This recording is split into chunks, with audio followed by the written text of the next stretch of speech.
Okay, what we're going to attempt to do now is take off the body of the typewriter, which is usually a matter of removing screws. Keep in mind that these screws are approximately 85 years old. Some of them, they're not going to want to be removed. And we'll jump off that bridge when we come to it.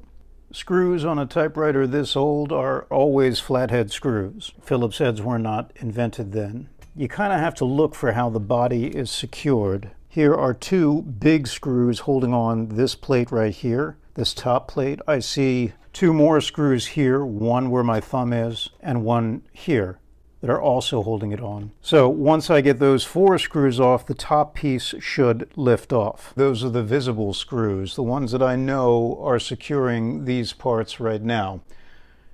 It happens that when you start doing this kind of work, what you'll run into, oh my God, it's still secured after you get all the screws off, and then you find that there's other screws under there that you got to take off as well. Proceed calmly, slowly, little by little, and it always works out. Very important in this stage. Every screw that comes out must be documented, and like I'm going to do it again. I'm going to make a drawing of the typewriter and literally show where the screws go. That way, when it's time to put them back in, you just put them right back in. So, here we go.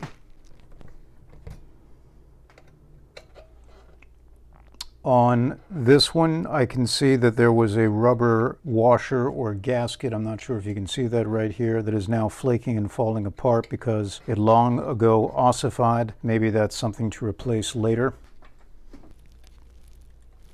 Same thing here, some flecks you can see coming off the machine. That used to be a rubber part. Left screw, which it turns out has a metal washer, which can still be preserved. So does this right screw, right screw. There is all the dust from the rubber washers that have fallen apart.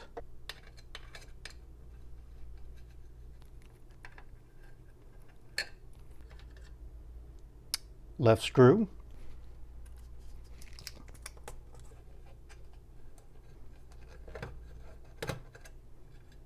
Right screw.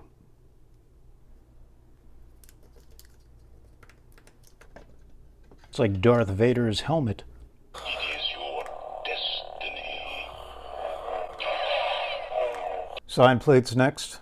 These can be a little tricky sometimes because they're so tiny. They might actually be in bed today.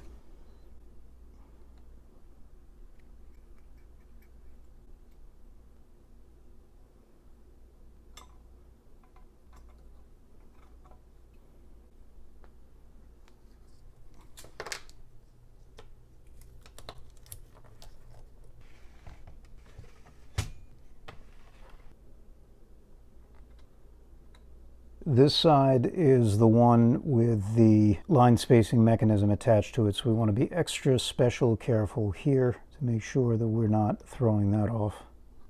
It looks like that when we remove this plate, the plate is responsible for holding on the carriage return lever, so that will be interesting. Yep, the whole carriage return lever just fell apart. Not good. Now we're around back. When doing screws, if there's like four of them holding down a big plate, like in a pattern, I never do them all at the same time. I never take one screw out and then the next screw. I loosen them all up and then I start taking them out only after they've all been loosened. That's a pretty long one right there. I also try to take them out in diagonal patterns. That will relieve the pressure, hopefully, on the screws one by one. Now for the bottom screws here, for which I'm going to need a much bigger screwdriver. The longer the haft of the screwdriver that you have, the more torque you can get in on there. Always with screws, especially the ones that stick, the way I was taught, is that the pressure that you apply into the screw should be about 80% to the 20 of the torque. Twisting it really doesn't matter. The screw, if it's difficult, if it's seated in there really hard, has just kind of gotten in there and expanded, and so what it needs is that hard push straight down the bore of the screw to kind of give it a little shimmy, and you should hear it go. Many times you'll hear that when you pop a screw. The pressure that has been exerted against it for so long just releases itself. So 80%, 20. Let's give this a shot. Lots of pressure here.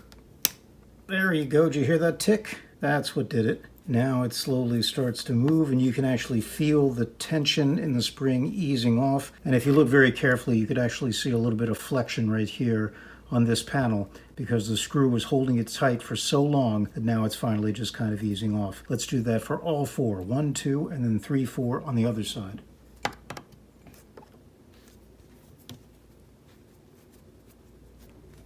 There we go.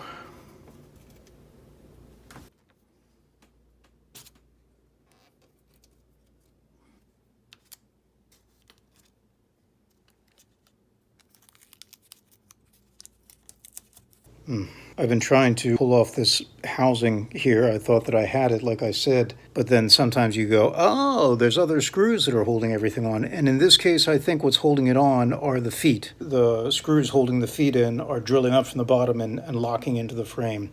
So it's time to take off those old ossified feet and see if that frees anything up. You can see that my desk is starting to look like Schematic Central here. That's good. I cannot say this enough. Organization is everything with this kind of work. It's pretty much that way in writing too, and acting and anything creative. You just got to get organized. You gotta make sure that you plan your work and work your plan as best you can. But then you got to be able to improvise also. See, it's a paradox. It's both things at once. It's got to be left, right, both at the same time. Okay, now here's something. When I flipped the machine over, I found that a whole lot of stuff going on around here. For instance, I think you can see that there are these feet, which I think are going directly into the frame here as well. They're flat. But also take a look at this. Whoa! Look at this big bolt right here. And look at these two bolts right here, which holds on the locking mechanism for when you put the typewriter in the case. Does all this stuff have to come off for the backplate to be freed up? I really, really hope not, but it might. I'm going to start with the feet and see how that goes with my really big screwdriver.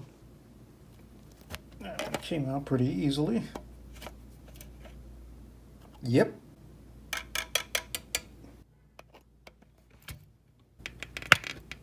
Hear that tick? That was the screw releasing itself.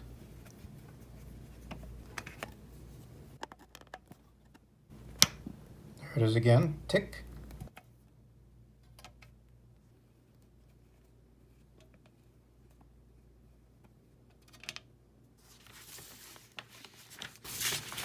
Carefully. Carefully.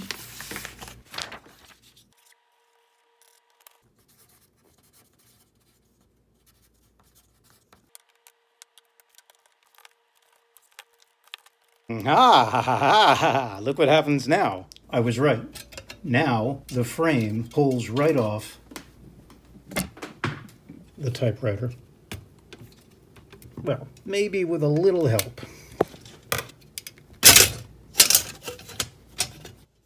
There we go. We are now looking at a significantly denuded Remington Rand typewriter. This will be much easier to work with. And it turns out this back piece here is not a removable plate as it is in many 1950s, say, typewriters. This is a solid hunk of steel. And I am not going to try and do anything with that at this point because it's already lashed to the structure of the machine. You can see that right here. And I'm not going in there because if I take that off, the whole damn thing could come apart. And I don't want to get that granular with it. I can clean this chemically from where I am right now. Not a big deal. I'm happy with this.